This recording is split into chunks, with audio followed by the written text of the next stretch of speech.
It is the Pastor's Heart and Dominic Steele, and it's like an all-you-can-eat buffet where some parts tasted amazing, fantastic, I kept wanting more, and yet other parts, even a mouthful, made me feel nauseous.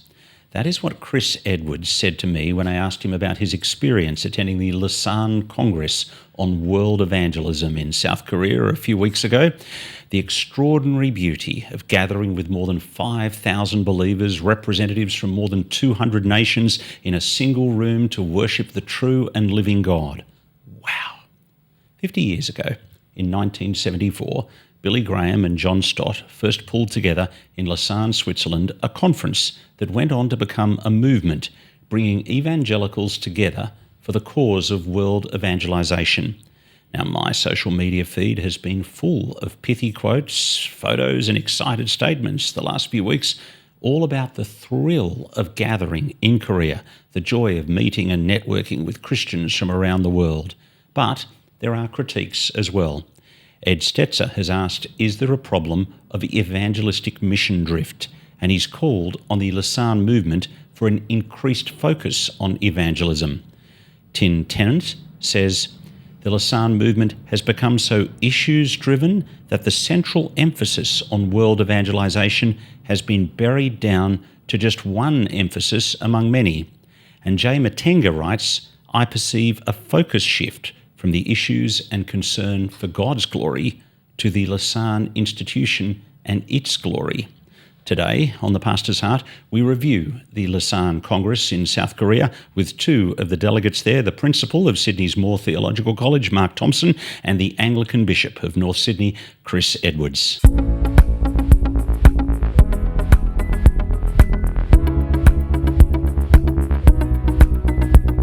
Well, Chris Edwards, that was a stimulating quote from the all-you-can-eat buffet. Some parts fantastic and some parts nauseous. Tell me more. Well, when you get 5,000 people together from all over the world, there's a buzz in the room and an excitement, as you mentioned, and as you've read about. Then when you sit down and start to receive the Bible studies, the talks, the discussions, the addresses, there's a range of people in the room and there's a range of opinions being shared. And some of the material that we heard was breathtakingly good. It was so encouraging. Vaughan Roberts, I think, was probably one of the standouts. His piece on human identity, particularly around the area of sexuality, was so clear and so memorable that it was terrific to be there to hear that. There were other things that were talked about from the platform as well as from some of the small groups. Usually during the week you would have plenary sessions with speakers to everyone, and then you have electives and workshops and things that you could go to and work on. In some of those workshops, some of the material was so focused. I think you quoted someone who was saying it was issues driven, so focused on an issue that the gospel really didn't get much oxygen. And I guess that's part of the buffet that I wouldn't want to go back to. It's just there's nothing savoury about that at all, and certainly nothing nutritious to be gained from it. So, yeah. Mark Thompson, your first comment to me when you were off the plane was back in Australia was how good that address by Vaughan Roberts was. Yes, it was one of the highlights, I agree. And what made it so good, I think, was that Vaughan spoke clearly from the Bible. It was obvious that he was teaching the Bible, addressing an issue, because he was addressing human identity and sexuality, but trying to do that theologically and in a way that was pastorally sensitive. So easily memorable. I just remember his 4 points going up on the board. God is for sex, sex is for marriage, marriage is for life, life is for Christ. And that kind of clarity and simplicity was really very, very helpful. But even more so, I think, because it was contrasted with some of the other things that we heard, which were rather convoluted, which weren't as theologically anchored, which weren't as pastorally oriented either, I think. And so when we got Vaughan's, and I found also Patrick Fung from OMF. Yeah, Patrick was really... Patrick was speaking about the persecuted church, and his address was very gripping, He reminded us that persecution does not harm the mission of Christ, but a compromised gospel will. And it was very clear, and again, he anchored it in Scripture well. He talked about those people who, scattered by persecution in the book of Acts, were unknown and unrecognised, but they were unknown so that Christ would be known. And let's draw attention to him, not to ourselves. So one of the comments that you mentioned a moment ago was, is the movement talking more about itself than talking about Christ and the gospel? Well, I think Patrick's call was a call to come back to talking about Christ. Let's put the whole conversation into some historical context, because we're 2024. It was 1974 that Billy Graham and John Stott pulled things together. So give us some of that background. Well, I wasn't there in of course you were there. 1974, Dominic. Mark probably was, but Yeah, sure. I understand that coming out of the following on from the Billy Graham Crusade in Sydney in '59, there were a number of people excited by what had happened in Sydney, and whose vision for taking the gospel to the world was driving them. One of them was Bishop Jack Dane. And Bishop Jack Dane was the first executive chair of the Congress. So he is actually the one who pulled together what happened in Lausanne from the executive chair point of view. So he's an assistant bishop in Sydney. That's right. That's right.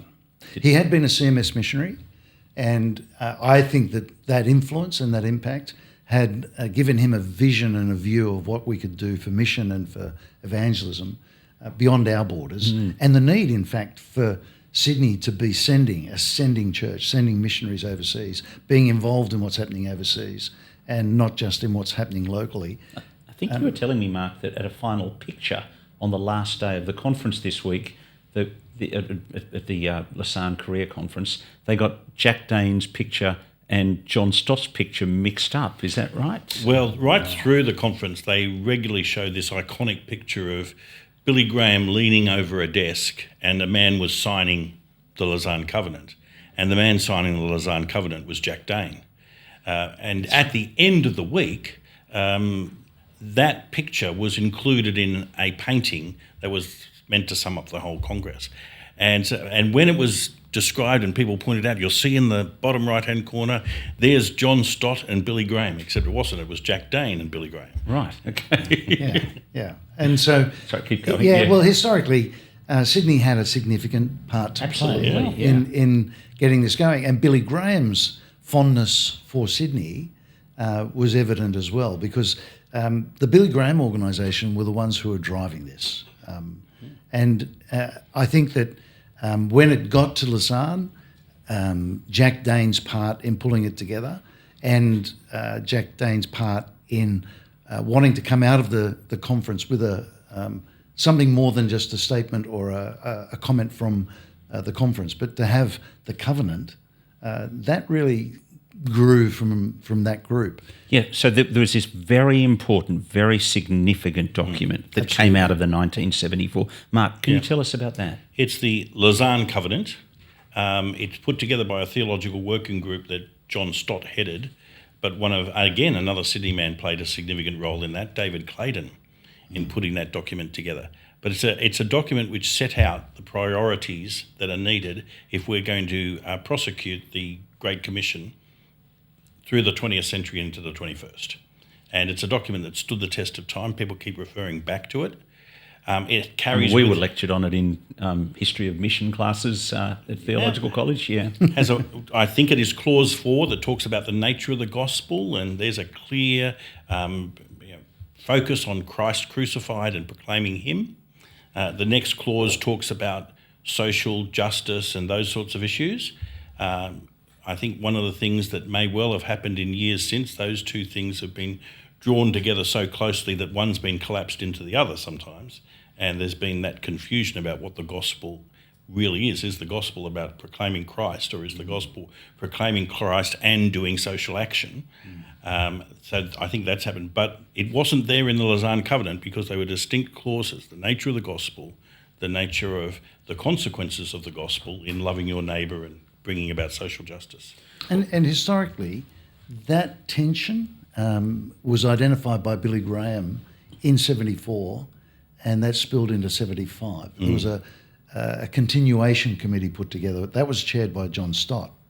And those tensions gave rise to a bit of a difference between Billy Graham and John Stott, to the point where they really, there was a public apology from Billy Graham to John Stott, and an agreement from John Stott to Billy Graham that they wouldn't compromise on the nature of evangelism and the outworking of evangelism. So that was a pretty significant moment back in 75. And you could feel that still. You could still feel that tension, even in Seoul. Yeah. And so the expression "the whole gospel for the whole world" was, in a sense, being used to say, don't just stick to proclamation, but realise the whole gospel involves climate care, involves social justice, involves the fight for equality, all of those things, as well as proclaiming Christ. And that's what the whole world needs. So you can still feel that tension there. Although I think it's fair to say that on a number of very significant occasions during the week, we were reminded that we must keep the proclamation of Christ crucified and risen central. And the key one of those was Will Graham, wasn't it? Yeah, that's right. Will Graham wasn't there in person, but it provided a video statement, and it was so powerful. It was. And even though it wasn't in person... So powerful in what he said, or powerful in how it landed in the conference floor? Both.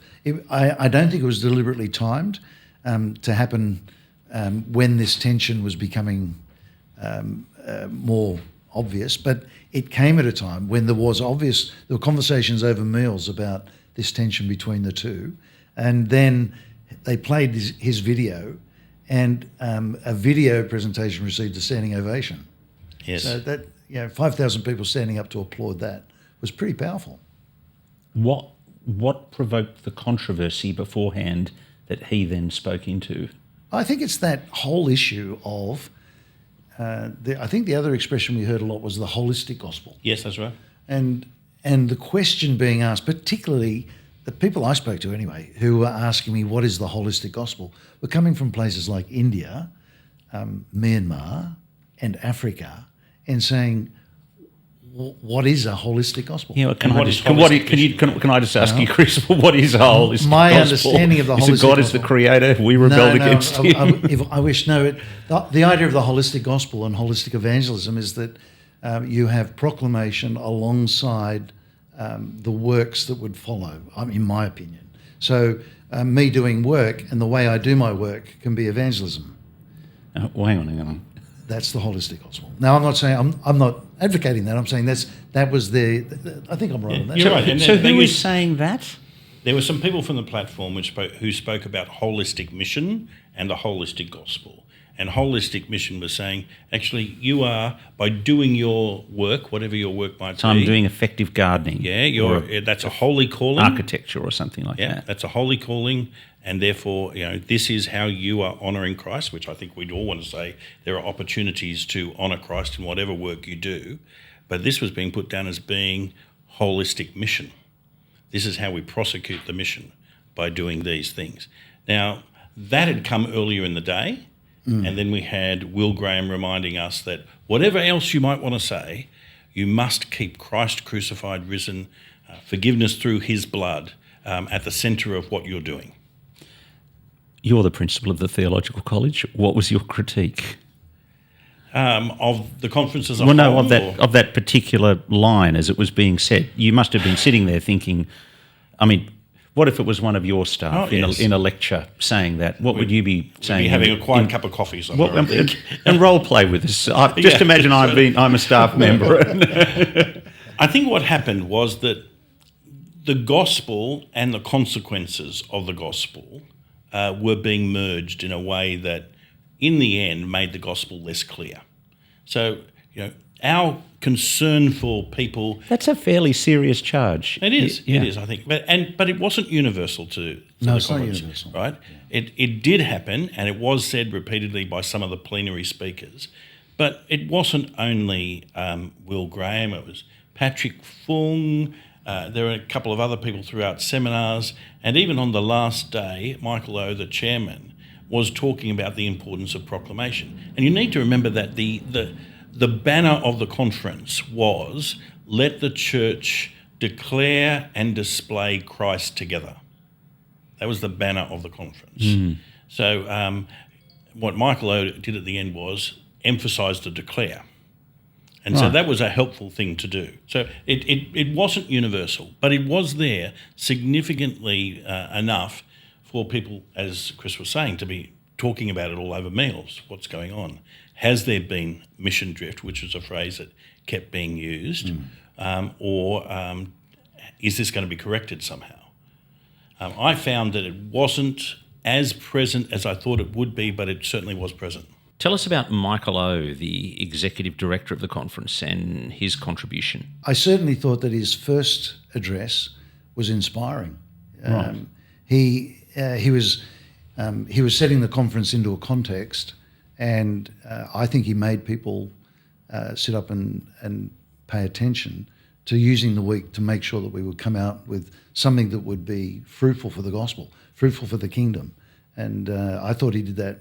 I thought he did that very well. I think where we missed was along the way. There was a couple of statements made from the platform that needed to be corrected, and they apologised and corrected the statements that were made. Yeah, I'll ask Mark about Michael O, and then I'll come back to you on those apologies and corrections. Yeah, I think Michael's addresses were strong on rhetoric and strong on vision. They weren't strong on theological anchoring of what we were doing, I thought. And so in the end, he was playing the role of geeing us up and getting us moving along the conference, and he did that well. But I didn't think that he kept bringing us back to the things we needed to hear, that is, why we are doing this and how this flows out of the gospel. Yeah, that's right. Yeah, that's what I would say about him. Now, there were apologies and corrections on two issues, as I understand. Well, there's one on, a comment was made about dispensational theology and views on that, and then an apology which was made the next day saying we don't mean to be critical of anybody's views. Well, I don't think the apology, I don't think should have been made. And if there was going to be an apology, it shouldn't have been made that we're sorry that we said anything about somebody's views. It was one of those things that happens when I imagine a conference is underway and you're not sure what to do.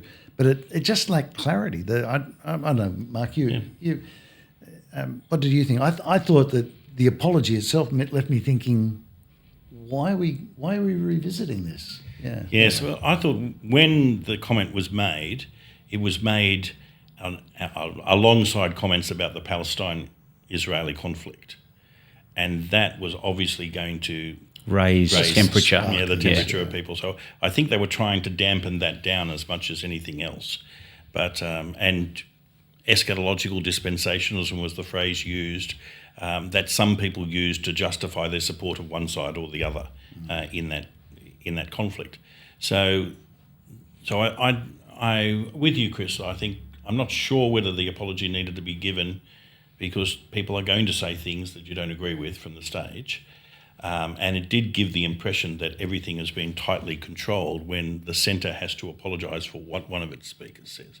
Yeah. So that was there. I think there was an apology given for the statements, the sole statement being given to people when they arrived rather than later on.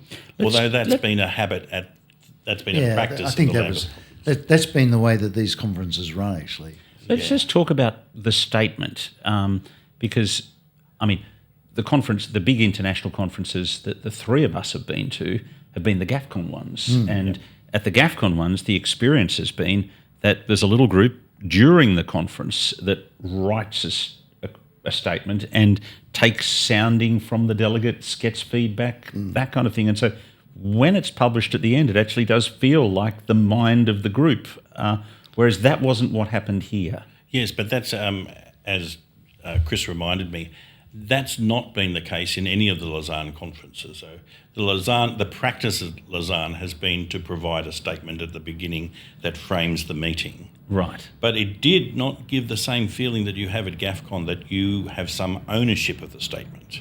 So the GAFCON statements, at the end of the day, when the final version is read, which takes into account feedback from each of the regional groups, you feel that somehow this is our statement.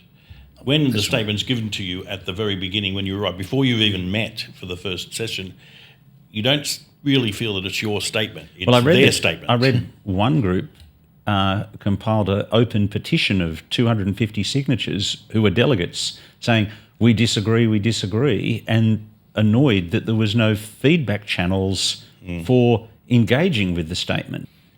They didn't reach my desk. No, it didn't come to me. I mean, 250 out of 5,000, maybe that's why. I wasn't surprised by it. I guess because I was half expecting it, and also because I really appreciate the GAFCON approach. I was there in 2008 when there was literally a blank sheet of paper, and everybody in Jerusalem was told, we may not come up with anything, but we're here. What are we going to do? And the Jerusalem Declaration was the fruit of that meeting. And that's a different style of thing. I wasn't really offended that the Seoul statement was made before the conference, and not surprised that there were things in it that people would find that they could comment on or not agree with. That's been Lausanne since the beginning. What I think is probably more significant is that it did seem, as Mark was saying, that a lot of what was being said was being controlled, and the way it was being said was being controlled. So another apology that was made was for a pastor from India whose church had been destroyed, burned to the ground by Hindu extremists. He himself had been attacked mercilessly several times, and he stood before us holding his Bible, which was burnt. The fire that destroyed the building and burned him had ruined half his Bible. It was only half a book. And he held it before us and pleaded with all of us to maintain the gospel focus and the proclamation of Christ. Time up, he's whisked off the stage. So they then came back later to apologise. Yeah. He hadn't finished.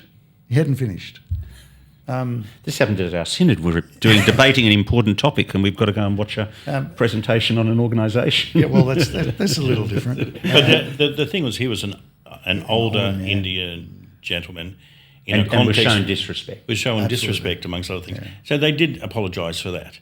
The interesting thing was then you left the week with 3 apologies. Because the funny thing about the Seoul statement was that they apologised. They could have just said, this is what we always do. But we got an email apologising. And they could have opened channels for feedback. Yeah, but they didn't do that. Then you had the Indian man. Then you had the lady who talked about, eschatological dispensationalism. You think they are controlling things from the centre, and when it doesn't go well, they're forced into an apology. What did you make of the statement, Mark? I haven't given the statement as much attention as I should at this point. There are very good parts of it, I think. And it does want to speak about the authority of Scripture and the place of evangelism. It's not the Lausanne Covenant. I'm not entirely sure what it was trying to do and how it reflected the Congress as a whole. There were 2 other big themes in the Congress besides the holistic gospel thing.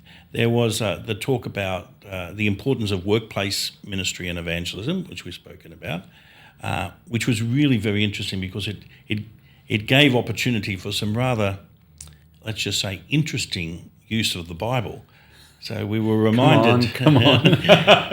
we were reminded that Jesus endorsed the fishing industry because he'd called Peter, who was a fisherman, and the finance industry because he called Matthew, who's a tax collector. And so there's Jesus saying, these things are good things. Except no mention was made of the fact that Peter left the nets and followed Jesus, or that Matthew left his tax table. So there were things like that were just left out. The other element in the conference was the need to pass on to the next generation. And so there's a very clear message that kept coming. This is the time to hand over to the next generation who will finish the Great Commission. So, and those things, I didn't, how that fitted with the soul statement, I'm not quite sure.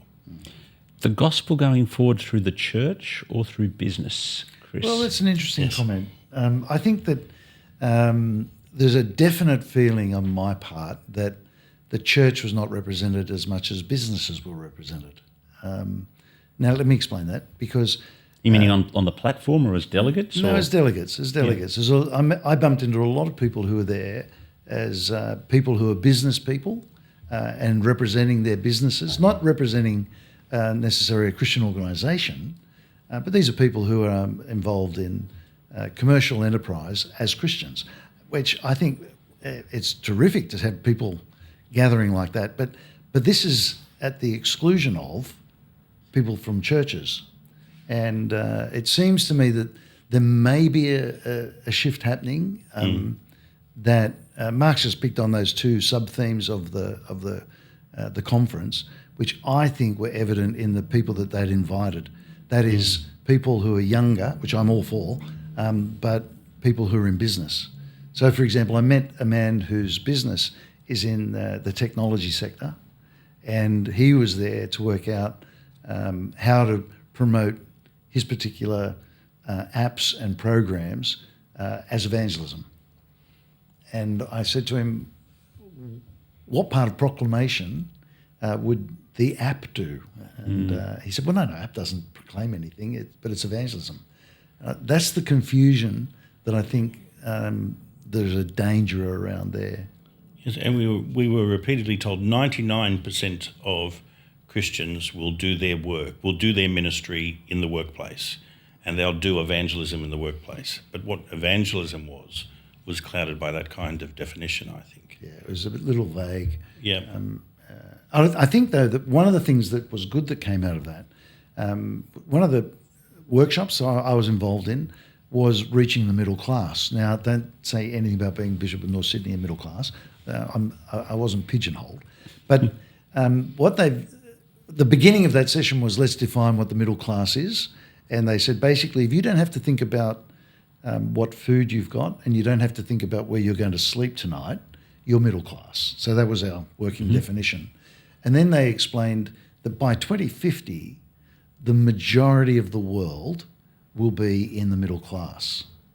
And therefore, what are we doing to reach that group of people?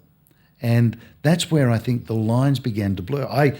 It's a compelling statistic when you think how churches, particularly a parish-based system that we have, we can actually be well positioned to reach people as that group grows. And what a gift of God that is. However, this seemed to be more, let's set up businesses. Let's set up people in businesses rather than let's use the church. Let's get people to join in fellowship together. Let's get people to gather together to worship God, understand Him, be discipled, and go out. It was more probably an emphasis on business. Yeah, it was also interesting, wasn't it? I think most of the businesses that we heard about were businesses that people were starting up or that they ran. Yeah. And 99% of Christians aren't going to be going to work in a business that they own, run, or have started, but they're going to work in whatever company or whatever place they are. And how to be a Christian in that setting was not addressed anywhere near as much as, well, I can use this business as a way of extolling the glory of God or whatever it might be. But before we sound too negative, yeah, that's right. Before we sound too negative, I think there are some profound lessons for us in all this. Mm-hmm. One of them was, I know that you presented at Synod some diagrams of the decline in church attendance. We were presented with charts on church attendance, which were done internationally, which tracked almost an identical trajectory. And there was a clear call from the platform of what do we do in response to this. I think I was sending texts to Mark saying, does this sound familiar? But You've flown straight out of our synod to that. Exactly. We left your speech ringing in our ears to be presented with very similar stuff. The response We need to repent, we need to pray, and we need to collaborate. And I think if you're not at something like this, where you've got people literally from all over the world who really do want to do evangelism, then I think we will miss. We will be poorer for it. So I don't want to be too negative. No, and I would have thought that at the tables where we met, the people that met around the tables were able to encourage each other to think seriously about that and about how we might address that. And though the questions, I think the discussion questions were quite convoluted and hard to understand sometimes, but they actually did drive us to think about how might we see the churches grow. How might we, well, they didn't use the term church all that often. How might we see the Christian cause grow? Because I think it might be a legitimate negative to say that the church was not highlighted as much as it could have been, as an agent of God's purposes in the world. Well, you'd want to say the central agent of God's purposes in the world. That's right. God is gathering people around himself and around his word, and that was not really highlighted much. It's the church that will prevail. Yeah, and not the startup company. Not the startups. But that was another one of the great Patrick Fung statements. Yeah. It was something like, the persecution is part of the story, but it's not the end of the story. We know the end of the story. Not even the gates of hell will prevail against it. It's been a fascinating discussion. Thank you very much for coming in. Mark Thompson is the principal of Sydney's Moore Theological College, and Chris Edwards, the Bishop of North Sydney. Both of them have just been delegates at the Lausanne Congress in South Korea. My name's Dominic Steele. This has been The Pastor's Heart, and we will look forward to your company next Tuesday afternoon.